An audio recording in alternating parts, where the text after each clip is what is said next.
Oh shit, IT raid. Okay, so income tax rate is supposed to be a huge thing. But nowadays, every Tom, Dick and Harry is getting under the purview of this IT rates. Right from Bollywood celebrities to premium businesses to everyone else. IT rates are everywhere. But what happens when an IT raid happens and what can you do when they come knocking at your doorstep? Let's find out.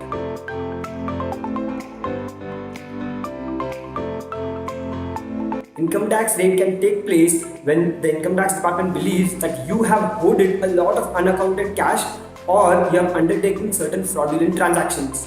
But wait, is mere suspicion enough? Not really. Income tax raid can take place if the income tax department has leads, credible information or a source, or they have proof that you have undertaken transactions which you have not accounted for or which are large high volume cash transactions. In these occasions, they can come knocking at your doorstep.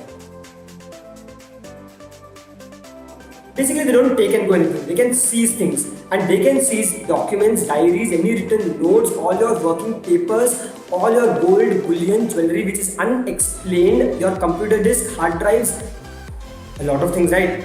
So rather, I will tell you what all they cannot seize, which makes things easier for you. When an IT raid happens, they cannot seize your stock if you are into business and doing business of that particular stock. They cannot seize any assets which have been declared in the income tax returns. They cannot seize jewelry which has been shown or declared in the income tax return. They cannot seize cash again declared in the income tax return. And coming to gold, for every male member of the house, 100 grams of gold, for every female unmarried member 250 grams, and for every female married member 500 grams. This much amount of gold, even if not declared, can be kept in the house. Rest everything, if not declared, they can take and go.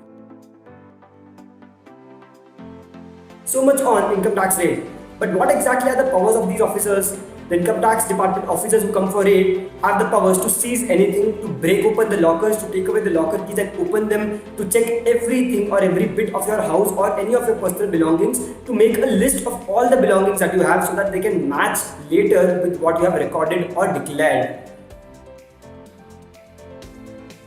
But every time when a raid happens, you may not be able to be in a position that you can explain everything to them or you can give all the proof. It could be because of multiple reasons. Either you do not have them right now or you are simply under pressure to remember them. In all these scenarios, you have certain rights. And those are, first, you can take copies or photocopies of all the documents that they are taking away and write it with them that what all goods they are taking away. Also, you can file a petition in the High Court that these raids or charges leveled against you are just false and baseless and you have sufficient proof to explain everything that you have. Good, now you know your rights, you can exercise them.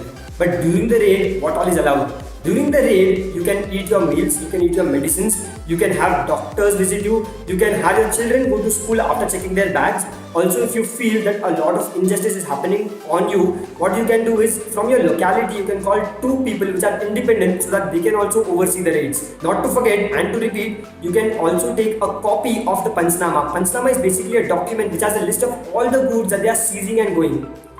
Thank you for listening. I hope this session was informative and will help you when the next raid happens.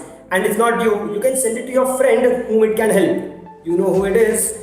Don't forget to like, share or subscribe our channel and let us know what kind of finance related knowledge we can bring to you in a simple manner.